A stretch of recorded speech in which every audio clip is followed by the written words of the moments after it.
Hello. This is Happy Valley Hobbies, and this is Hobbies That Make Me Happy. Uh, Hello there, Andy from uh, across the pond, and I forgot exactly where Valley's 56 is. And hello, James from uh, across you know, the northern border. Uh, yeah, this is pretty much an update to say, yes, I'm still alive. Uh, Pretty much. And there's also the possibility I'm in the process of being employed again. Uh, I don't have an actual date yet, but basically I've gone through did the drug tests, getting the background test, making sure that I'm there. Had to turn around and send up a copy of my passport, and also a copy of my um, also a copy of my birth certificate, which I found out that I do not know where it is. I know, well, I know where it is. It's right next to my high school diploma and college diploma. However, I don't know where they are. So that, all those important pieces of paper are temporarily misplaced. I know they're in the apartment somewhere, but it's not where I thought they would be. So that's annoying in its own way. But another interesting thing is with this new job, pretty much keep on digging. Yes, and I will eventually. It's one of those things. I put it in a really good hiding spot, so good at hiding it that I hid it from myself. And the new job, bottom of the wardrobe. Usually, I traditionally I always kept it next to my clock radio or CPAP machine. But the job is working at a place that makes capacitors. From what I understand, at one time they were like the industry leader of making capacitors. And my job would be testing said capacitors. And unfortunately, it's not as much as I was making when I was working at Mac Molding. The company's called Vishay. Vishay, unlike Mac Molding, is now Vishay was a local company, but then eventually got bought out by a large conglomerate. So now they now even though the plant that we have makes just capacitors,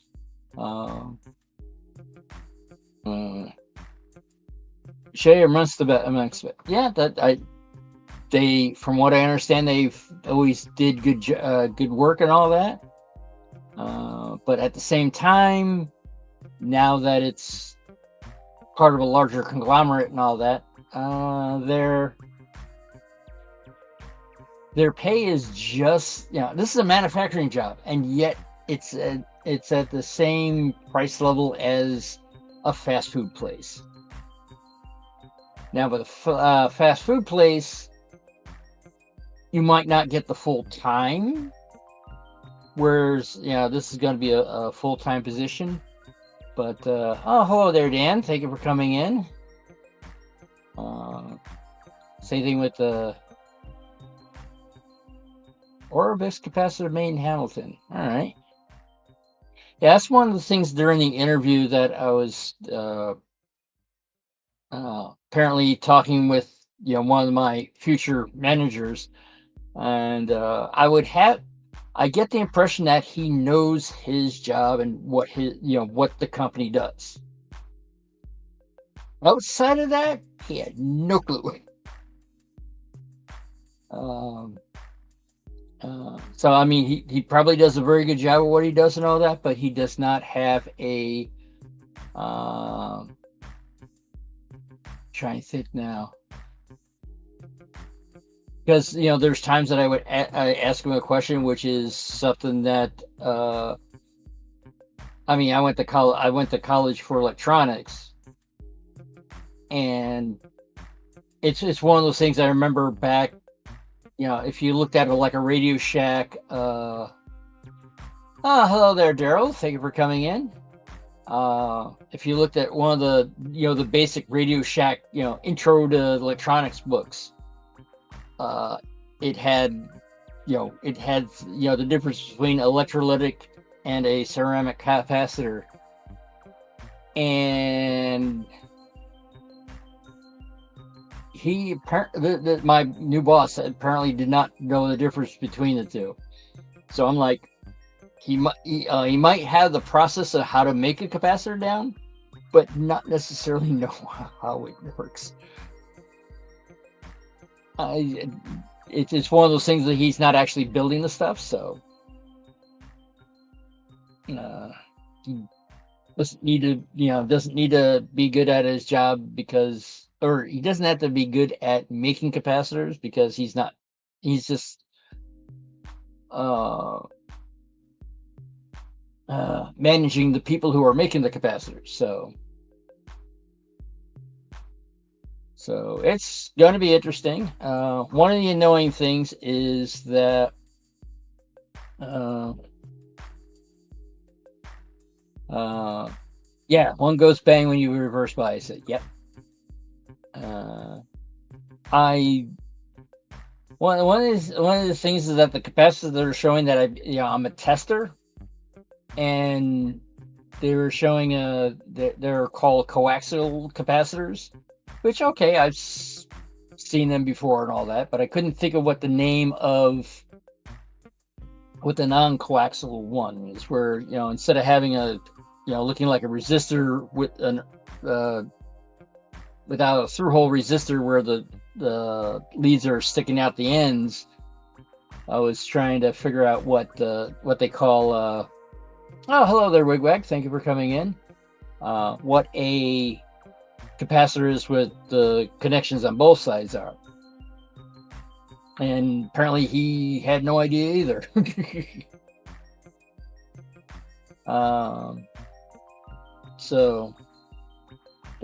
Right now I've gotten to the point where doing the background check, doing the drug tests and all that fun stuff. Annoyingly, I applied online. I had to reapply. They for some reason it was like, hey, we would like you to we'd like you to work for us. However, we want you to go through a temp agency. So I had to reapply for a temp job instead of being hired on directly, which yes, drug test to making sure that that I'm not taking drugs, even though they are recreational drugs are legal in Vermont. I don't take them anyway. I never, you know, never. I mean, I don't even drink alcohol. I never figure. I never saw the. Uh, I want to say I didn't see the attraction to it. Um, Now, for one of the annoying things about this new job is that I'm being the person who's doing the training works on second shift. So for about 6 weeks, I'm working second shift again, which, it's sort of yeah, pretty much, Daryl. Yeah, because well, because as I said, it's like recreational drugs are legal in Vermont, but they also it's a very odd thing. Is like, yes, it's legal in Vermont. However, since this company and Mac Molding the same thing, since they deal with federal contracts, they have to making sure that it's still it's still illegal for federal jobs. And since this company makes capacitors, I mean, they're in pretty much every piece of electronics you can think of. So obviously, it's going to be also in military and space equipment. But yeah, as far as I know, they're not going to be.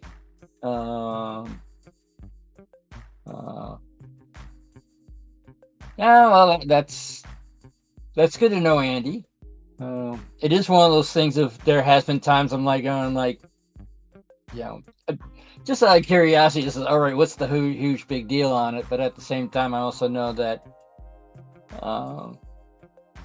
things can get addictive. So it's one of those things again, like, do I really want to? But yeah, I just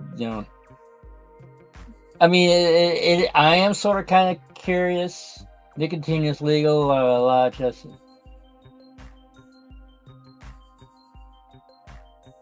Yep, same thing with nicotine. Yep, and I would assume with smoking and all that, it's usually frowned upon when you're dealing with a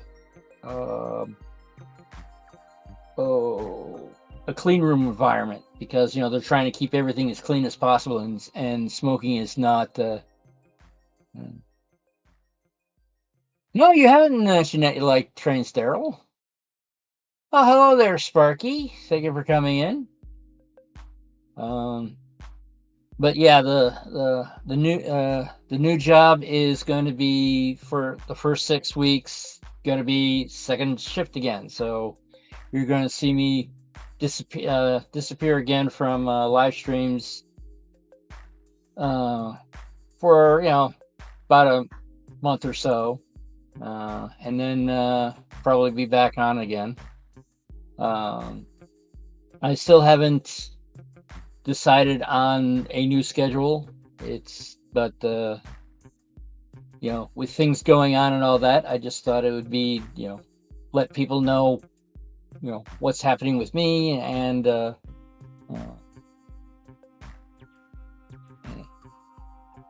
yeah, pretty much fully charged, ready to go. The main difference is that when I work for Mac Molding, I mean, my commute was a 2-minute walk during the summer. I still use my vehicle during the wintertime because it was just nicer going from a warm house to a warm car to a warm workplace, and vice versa, instead of doing that. Well, the 2-minute walk actually would have had to been longer, because that was using a shortcut through a non approved road. I mean, it was more of a a footpath that basically wound up going not necessarily through people's yards, but it was basically, this is not an authorized setup. So it would have made, I would have to say it would turn around and make maybe a 3-minute walking. But also during the wintertime, they had Vermont does not really plow that plow that well, uh, and they usually the sidewalks are sort of like an afterthought. So it just made a lot more sense to turn around. Well, my new job, I'll be turned around and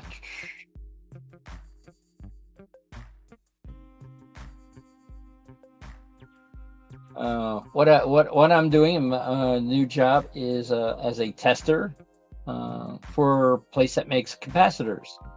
So I'll be turning around and testing capacitors and inspecting them, making sure that that they're do what the capacitor has to do what it's supposed to do. These are I'm assuming because of the stuff that they're putting them through, that they're military or maybe either military or air aerospace quality. I've never, I did see them showing the capacitors and all that, and I've never seen capacitors like this. Uh,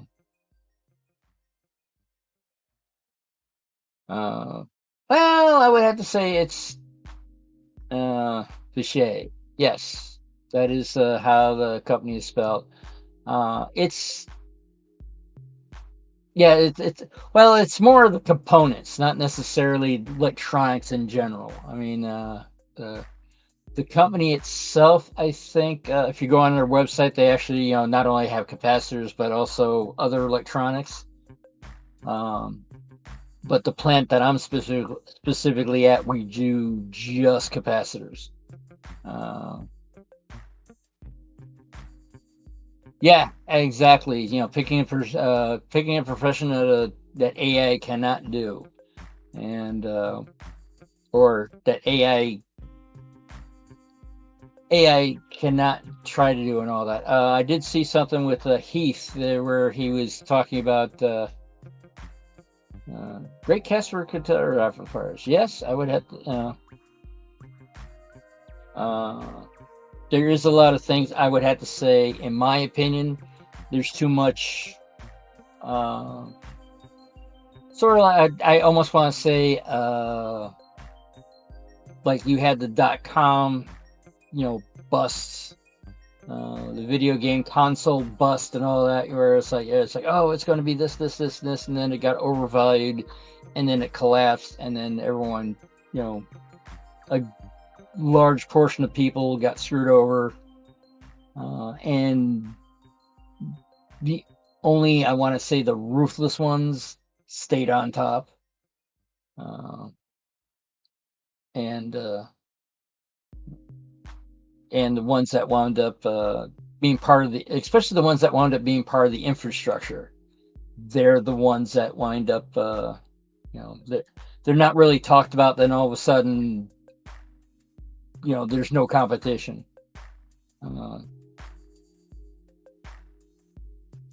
Ooh, semiconductors on South Wales coast for me. All right. Yeah, I'm not sure where they're headquartered. I know they're not headquartered in Vermont, because this is just one of their many plants. So don't know off the top of my head where their headquarters is. But yeah, I remember looking at their website, saying that not only capacitors but also some semiconductor stuff, and I almost want to say component semiconductors, like individual transistors, voltage regulators, things that, like capacitors, are the very basics of the infrastructure. But yeah, to me, AI is overhyped. I'm actually on one of the apps I'm on is Signal, the same one that the government got in trouble for. Uh, yes, they're street components. Um, and at first, when they turned around and when they were when that the whole controversy was going on, I was sort of like scratching my head because they were like, gee, it's like, they're saying that it's, signal's very bad and all that. And then it wasn't until I happened to realize why it was bad for the government. Because the government, the way it's set up is that it tries to record everything. So if there's any wrongdoing, they can go back and go, hey, you're not supposed to do this, and we can prosecute you. Uh, with that's the thing is that with Signal, you set it up for having stuff to be deleted after a while and leave no trace, which is not good for it's like trying to hold people accountable. And so that's and the thing is, with the group I'm gonna hang out with is the 2600 group, which a lot of the people there are. I would say most of them a good portion of them are into cybersecurity, which goes over my head. But the basics, we can still joke with each other because I play, as somebody there used to say, they play with data, I play with electrons, and they need people who play with electrons to make sure they can play with data. But yeah, it's as I don't know when I'm starting. All I know is that when I do start, it's going to be 6 weeks, approximately 6 weeks at second shift, which when I was working for Mac Molding, it was I don't want to say next door, but about 2 doors down from where I live. So it was a 2-3 minute walking commute. This is down in Bennington, which is a good 15 miles away. So the commute's going to be a lot longer, which may or may not help my vehicle, because with my vehicle, it wasn't really being used that much.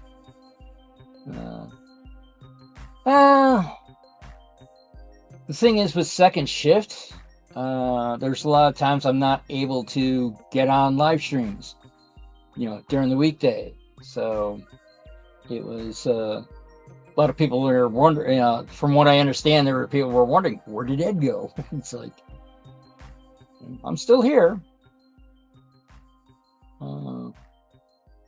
And that's one of the reasons, basically getting on tonight to let people know what's going on.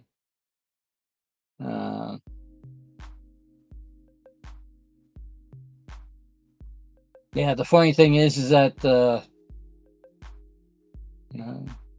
I don't know, actually. My assumption would be yes. But also, since this is a training period, maybe not.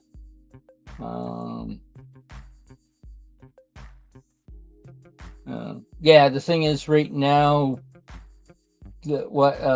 I'm being paid less than what I was making at Mac Molding, and also, basically, it's at almost the same rate as you can get at a fast food restaurant, which is annoying in my opinion.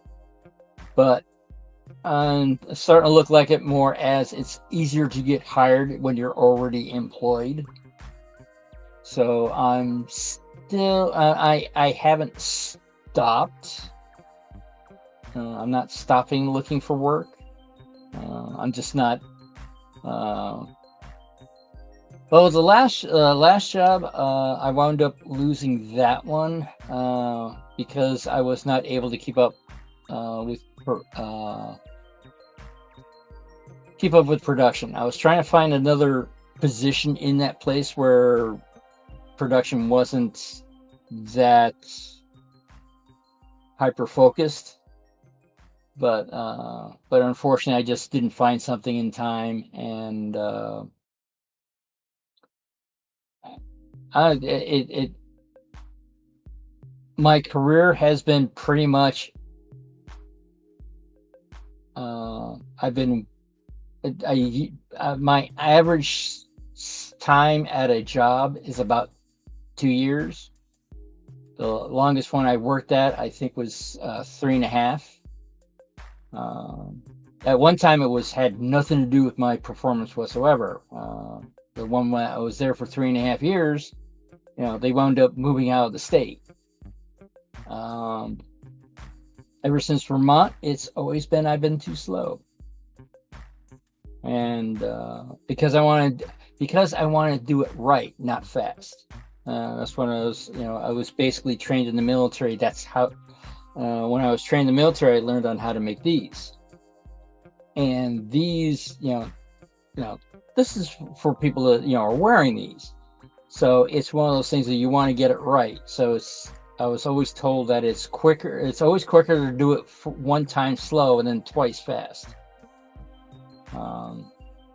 But lately it's basically go go go go go go. If you're not giving it 150%, you're too slow. And yes, Vermont is in the U.S. The Vermont actually, when I first moved here just before the pandemic, Vermont was the second least populous state in the union.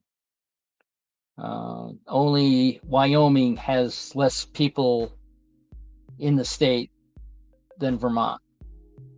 And both Vermont and Wyoming both have populations that are smaller than Washington, D.C.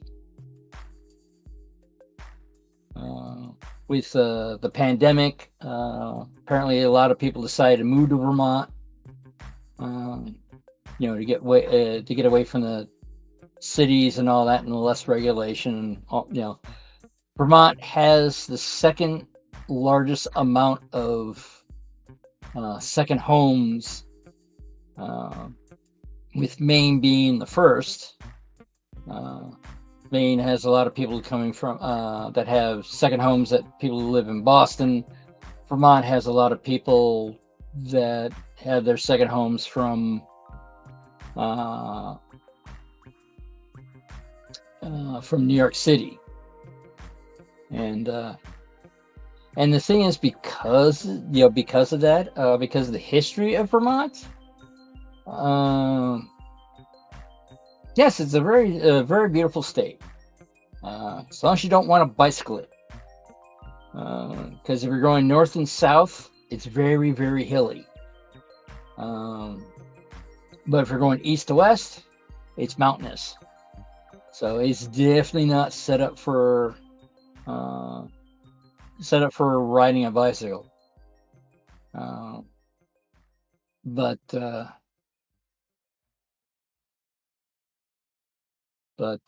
yeah, the history of Vermont is that during the Revolutionary War, Vermont, it's like Vermont put their hat in the ring of, hey, we want to be a state too. And New York State blocked it because it was like, no, that's our property. But it was New Hampshire, because originally it was called the New Hampshire Grants. The governor of New Hampshire was granting land, in the New Hampshire Grants. And that's why when you look on how Vermont is set up, it's very square, is because when they set up these grants, they just did straight lines. They never Governor Benning never actually never went into Vermont. So everything's done in squares, not how the land's supposed to be. So you got they did not realize that there's parts of Vermont that's so mountainous that there's there's two counties that have so small of a population that they don't have government. Their government is actually on the state level, not at the. They don't have there's not enough people there for a local level one. And yeah, you have to have pretty much a throttle around Vermont, even though it's very. It is very. It's contradictory. Because it's like they're always, like every place, they want more money coming in and all that, but at the same time they don't want businesses because they don't want polluters. So it's one of those things of there's a but with the history of Vermont, if you look at some of the original maps of the 13 colonies, it shows that Vermont is part of New York. And what New York wound up doing was, after Benning turned around and sold property to people, the governor of New York turned around and goes like, no, these grants are illegal. Get out of here. Oh, we'll sell it to somebody else. And so there's a uneasy thing with people from, especially if they're from New York City. The term around here is called flatlanders, because the interesting thing is that it's very hilly and mountainous in Vermont, but then as soon as you cross the border, it becomes relatively flat really quick. So I think that's where the term flatlanders came from. But yeah, so there's a lot of deep-seated unkindness between, especially you get some Vermonters that they're a true Vermonter because they can go back generations. Oh, I did not know that. Well, that would also make sense, because I believe Illinois is much flatter than Wisconsin.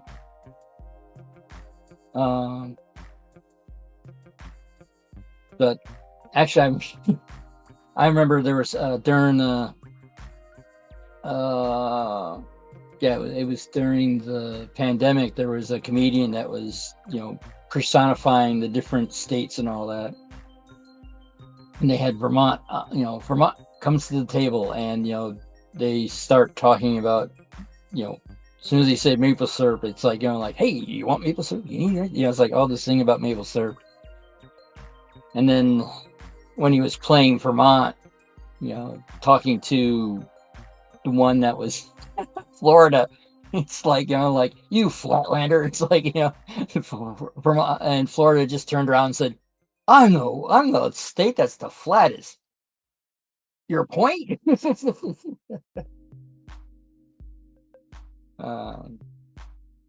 But yeah, I guess once the pandemic died down and all that, he stopped doing that. So it has not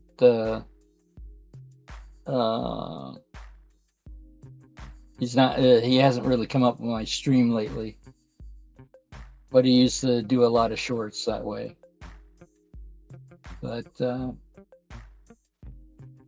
But modeling wise, I haven't really been doing that much. Mainly because I would have to say even before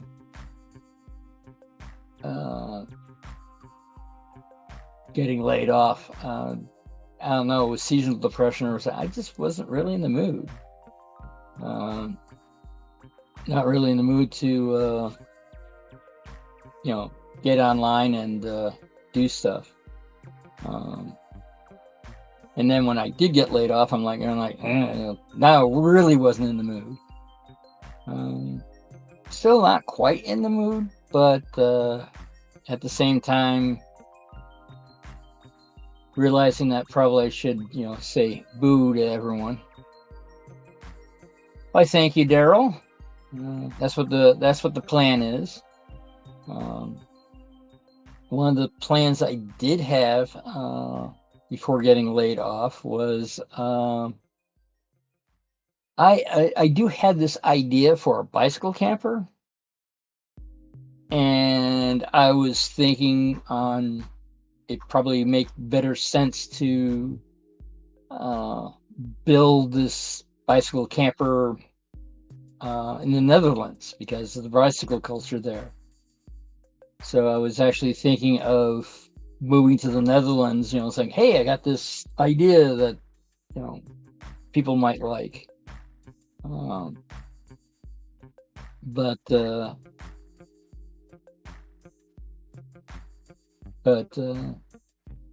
my confidence in that, how well it'll do has been shaken a little bit. But I've been poking at the idea of how can I get there. And one of the interesting things is I'm working with Adecco as the tip agency, and they're international, and they do have offices in the Netherlands.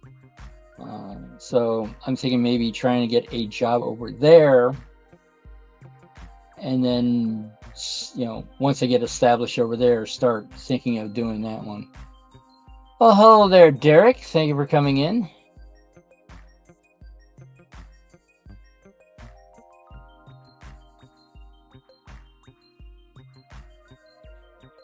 Yeah, I would have to say I'm not planning on abandoning this channel.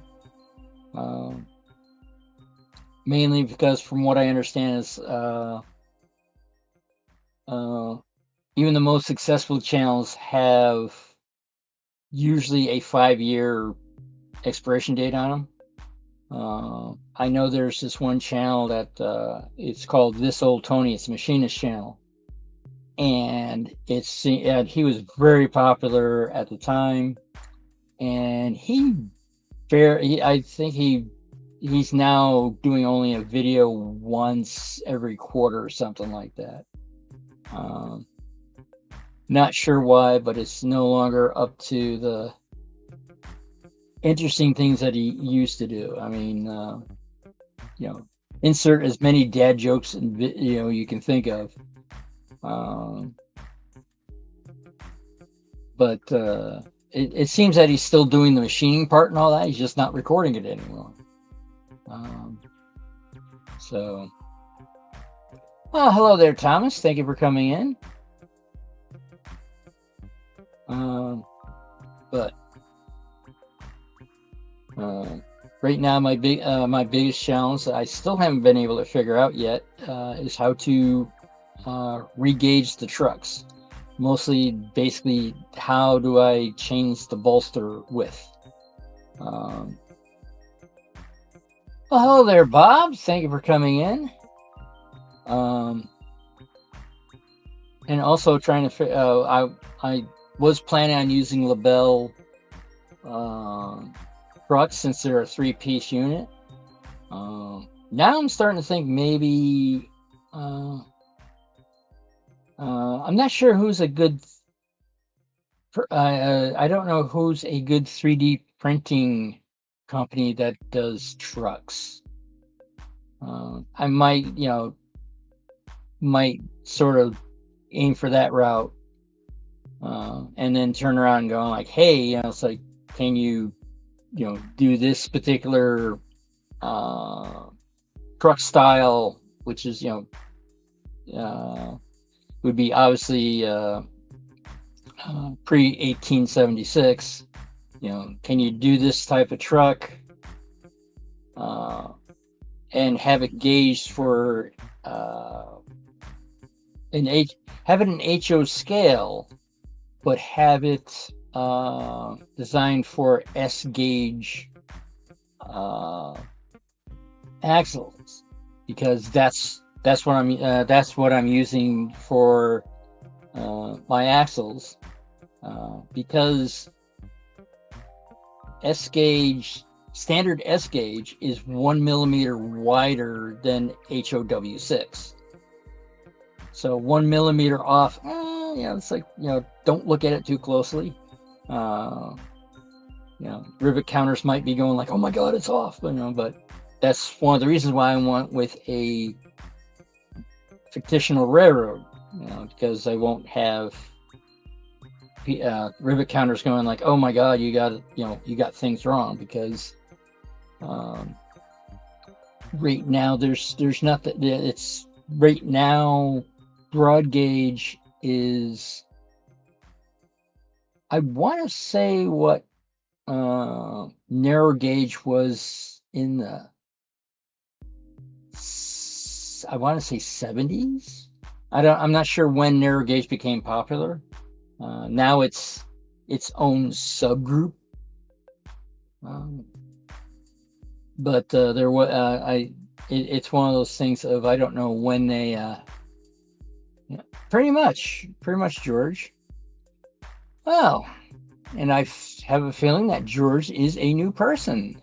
One of the things that I do, what I do here, George, is that if you come here many times, I will make you a moderator.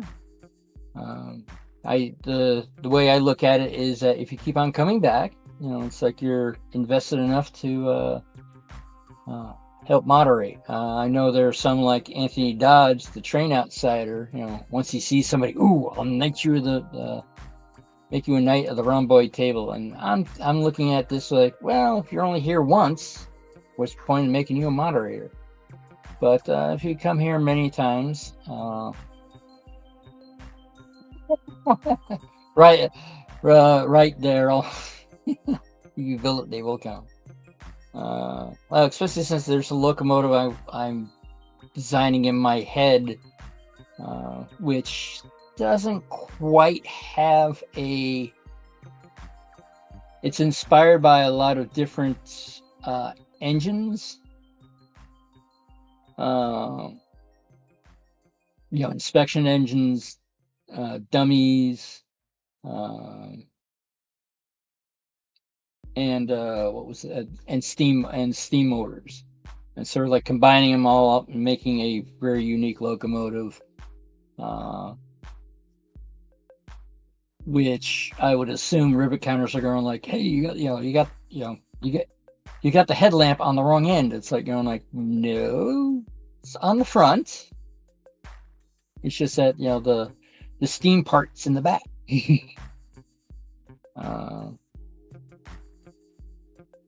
And so that would be interesting. Interesting that way. But basically possibly using a Bachler engine as the steam part of it, having it in the back, unmotorized, and having a Stanton drive in the quote front of the locomotive, and actually having that power the locomotive instead of having the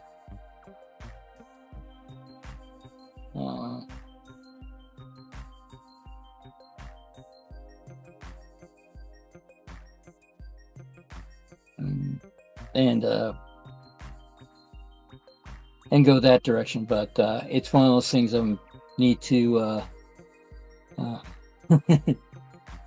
Yes, the CP started steam locomotives cab forward.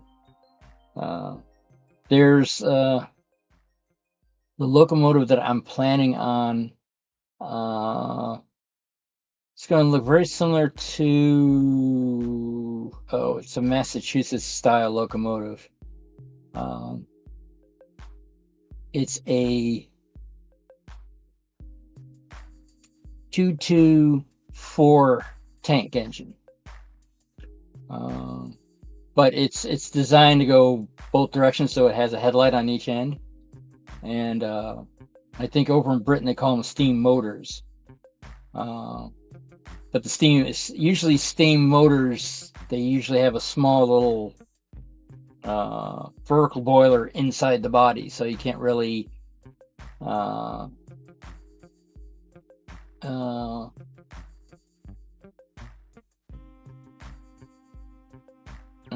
so you don't. Yeah, it looks like a self-propelled streetcar. Of course, you see smoke coming out of the top and all that, but other than that, it looks like a regular car. Where this particular style still has the boiler and everything sticking out the end and all that, so it looks like a locomotive with a massively long cab on it. And I believe, yes, that's the reason why the CP went that direction. And the only reason why they were able to do that is because they were oil fired. The thing is that if they couldn't do it as coal fired, but once they figured out that, hey, if we use we burn oil, then we can flip the boiler in the right direction and then go it that way. But that wound up, I think, had its own particular odd issues. Because the boiler being backwards and all that, it had a hard time keeping the water on top of the crown sheet when it's going up the hill.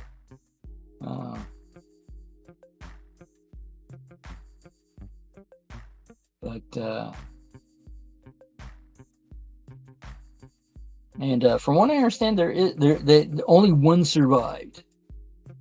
I remember Heiss was they actually had showed on how the thing operated on the inside, and it's like very weird, because you're so used to looking at a locomotive in a certain way.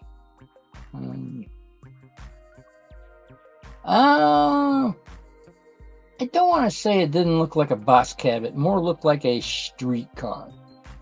Because if you look at the front end of, especially the later cab forwards, it looked almost like it. It had the three windows like a streetcar had, and it had the front curvature of a pre-PCC car front on it.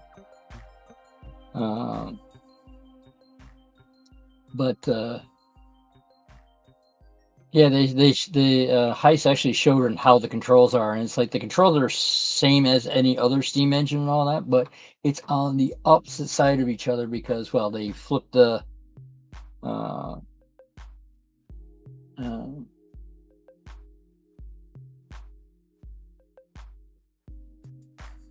yeah, it's a steam locomotive that the front has been flipped around. Recently, the funny thing is that somebody had on I think it was eBay, saying that here's an SP Malay locomotive and all that, and they turned around, they're showing the picture and all that, and it's a cab forward, but they got the boiler how it normally would look, and it looks odd as hell because it has the cab is up against the tender, and so I'm like, yeah, I could see where someone made a mistake on that because they didn't really realize that the boiler was the opposite direction. Because the front the quote front of the locomotive has none of the front parts, like the bell, the horn, the headlight and all that. That's all on the cab. Um, but it's one of those things that are like, when you first look at it, it's like, oh, it's just a regular melee or a trickle. It's like, wait a minute, that looks odd. But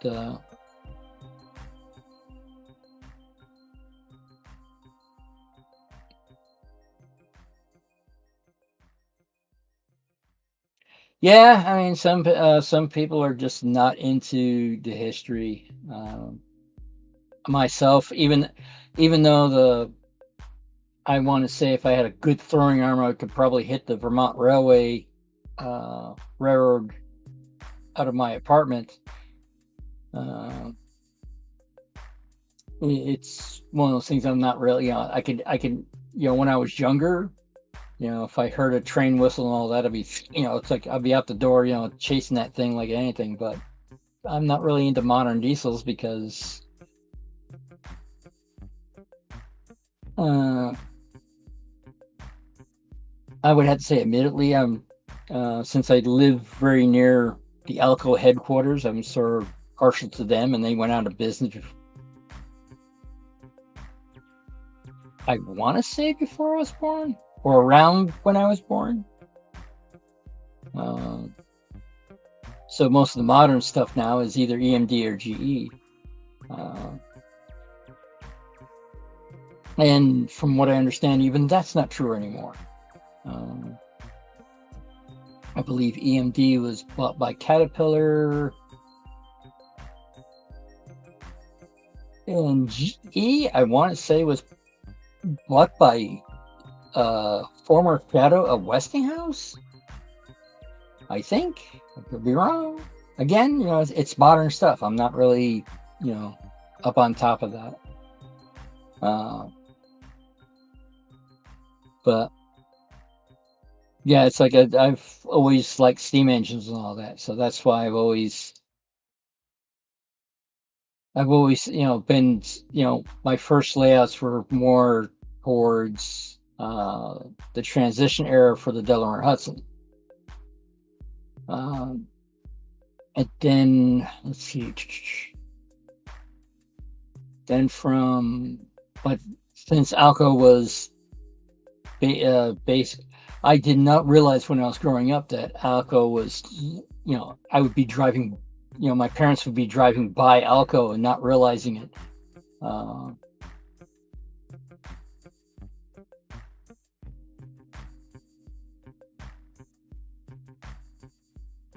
Ooh, all right,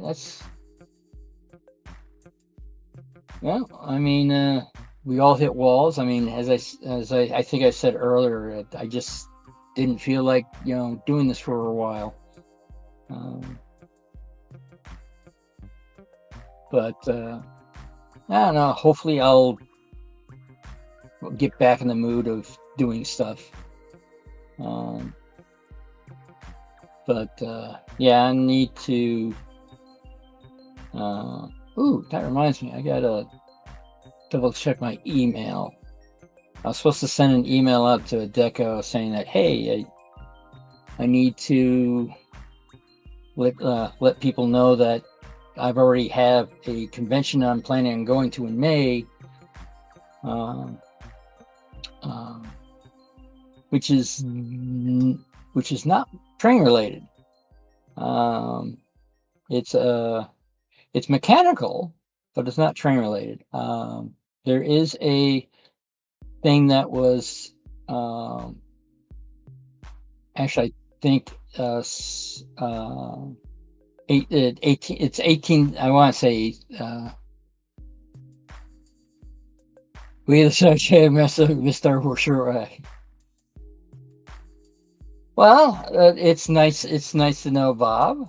Not sure if the reason why I stopped doing it, I haven't been on top of it, so maybe I'll start it back up again. It might not be every week, but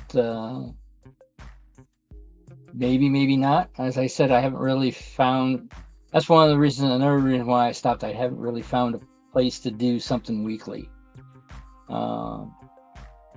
because I want to say it's been.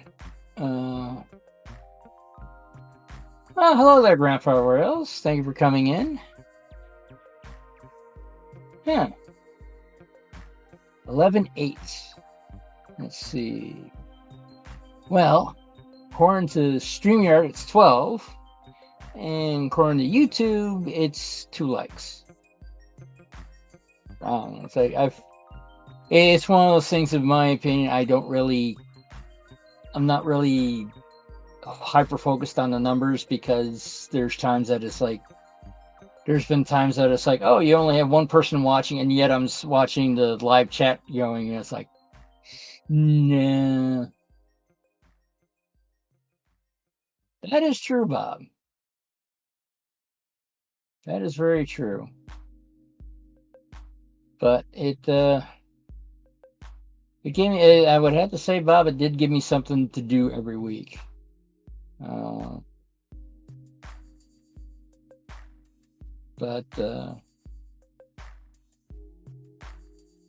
maybe there's a possibility of maybe,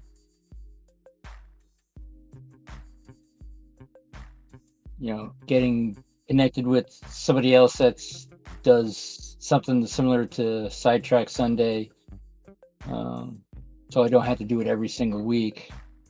I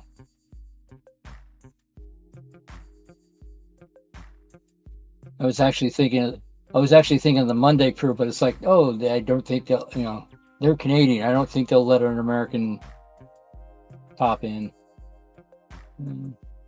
Plus, not only that, they're more running trains, where I'm more like building them at this point in time. And that's one of the things I'm actually contemplating, is right now I'm making a layout that's a switching layout, but maybe make a layout that's more what they call a railfan layout, where just running along. That'll take up a hell of a lot more room, because I'm assuming with HOW6, I'd probably be best to do having the radius more towards S gauge,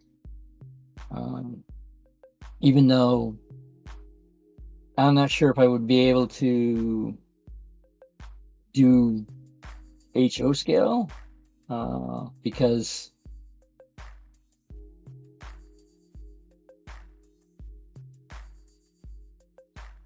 that's true, Bob. But it seems that a lot of what I've seen as channels that are more, I want to say, successful, usually for some reason have a train running in the foreground or background. I mean, I remember when Heath from Humanity Junction, it's like, that's one of the things, is that he would always have something in the background just bouncing back and forth. Anthony Dodge obviously has all the cameras that you can want and all that, watching trains run. Another one would be Nick's trains. There's R's trains. They're 3-rail.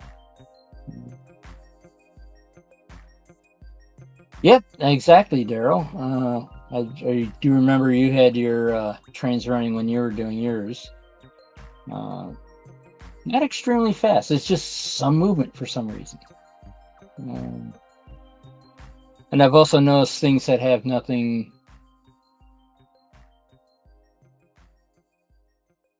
Yeah, there's always a. I've also noticed. I want to say, especially the ones with that I guess do, Scott rails. But I've also noticed that a lot of non-model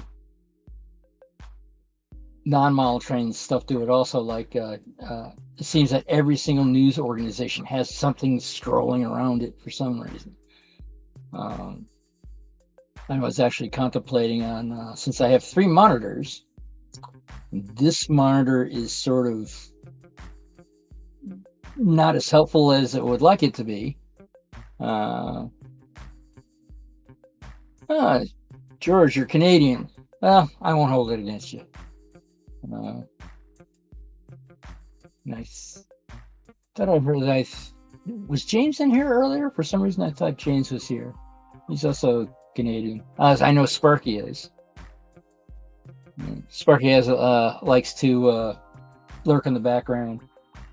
But I was actually contemplating on using this massive large monitor because it's a smart TV, which is very dumb in my opinion because it doesn't like being a monitor. It wants to be a TV only. So I'm contemplating on that is true, Sparky. You did pipe in every now and then.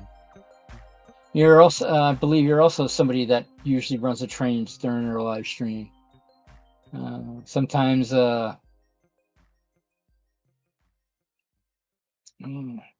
even with a camera car, so you're actually following on the track. But I am possibly thinking of taking this large TV and put it in the back here, and then have something running on that. So either on loop or also I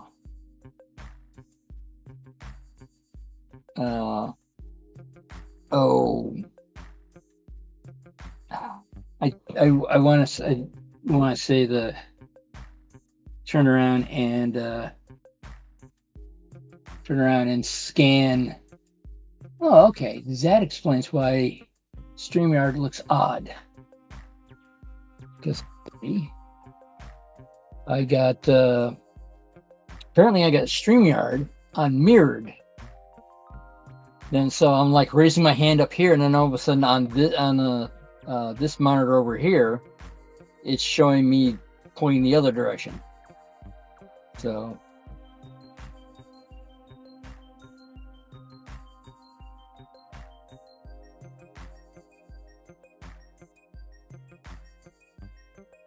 that's interesting, Daryl. So that well, it's one of those things of originally when I started this channel, which was basically when the pandemic had hit, hashtag blame Heath.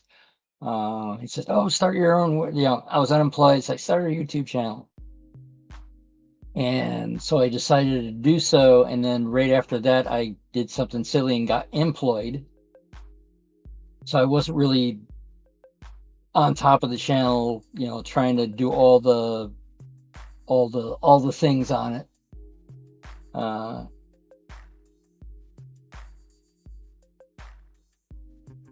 Nova Scotia. Yeah, there's a whole. I think there's a whole province in the way.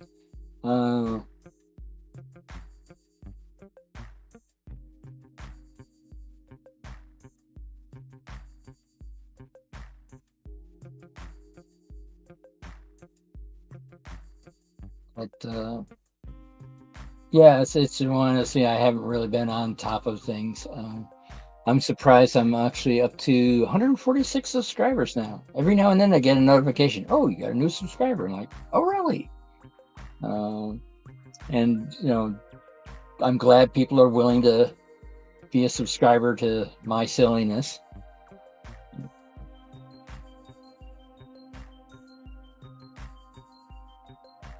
Oh, that's interesting, Daryl. Yeah, I actually, I'm usually in the chats, but I'm usually not in the comment section. So I rarely type anything in the comment section. It's always usually the live chat.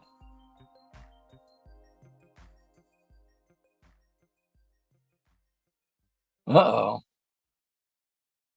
Looks like somebody's going on a date.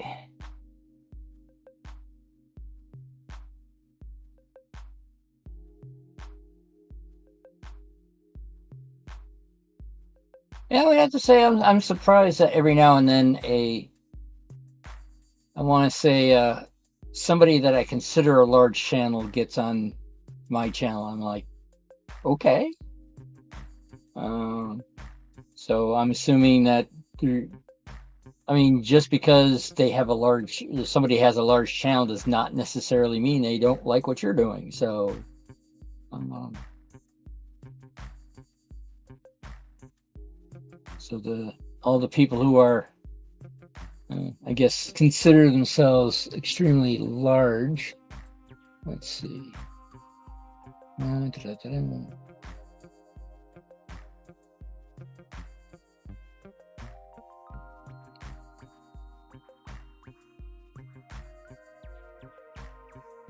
Let's see. Da-da-da-da, da-da-da-da.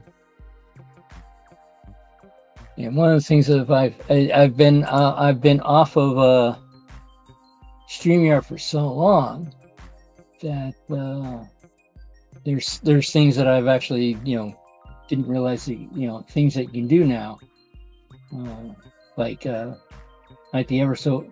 I need to actually go through and figure out what sounds I want to be able to do, like this.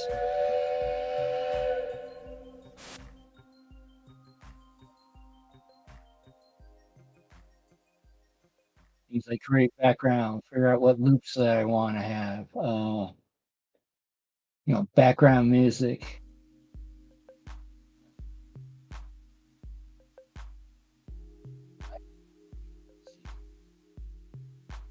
Oh, that's, uh, yeah, moving the logo around and all that. Not sure if that's that makes more sense because having the logo sort of next to where the comments are makes more sense.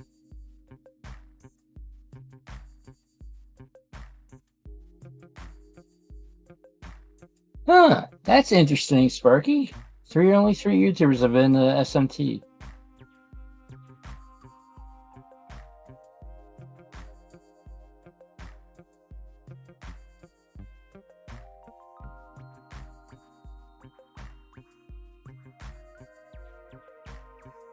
Oh, gotcha. Yeah, I believe SMT is also another Canadian, correct?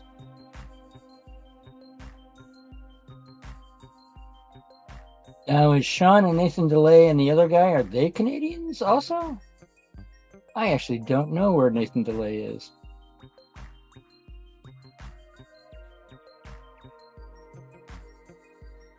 One thing I know with Nathan DeLay is that he's stretch belts. Ah, okay.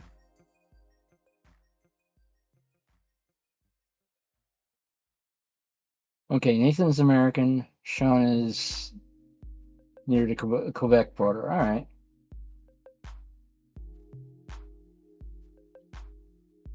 Yeah, I first met Nathan uh, during New Tracks.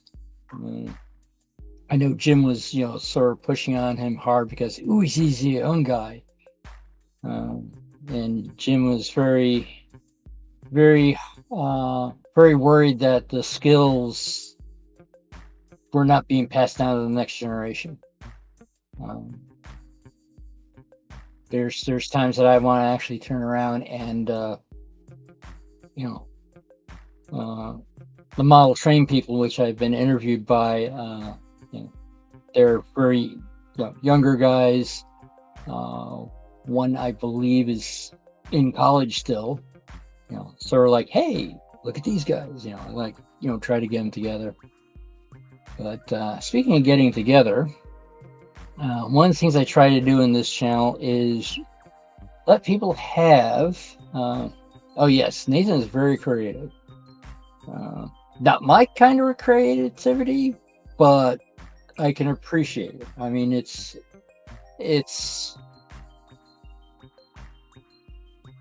I'm trying to think now. It's like sometimes there's art that I don't get. Like the art of, duct taping a banana to a wall and calling it art and having it sell for that particularly massive amounts of money of something that's going to be rotting away. But it's like, hey, if you're able to do that, go right ahead. But one of the things I try to do is try to give people time between shows. Sidetrack Sunday is going to be coming up soon. Bob, who is it tonight? That's one thing I didn't check before going on here. All right, Daryl, thank you for coming. And that's probably one of the things of, let people grab a snack or have to use the Rick Bailey. All right, so I'll see everyone over at Rick Bailey's. Thank you for stopping in. I was actually planning on trying something with the trucks and all that, but I guess never got there. So, all right, see everyone later. I believe the world needs more love. So find your passion, add some silliness to it, and spread it around.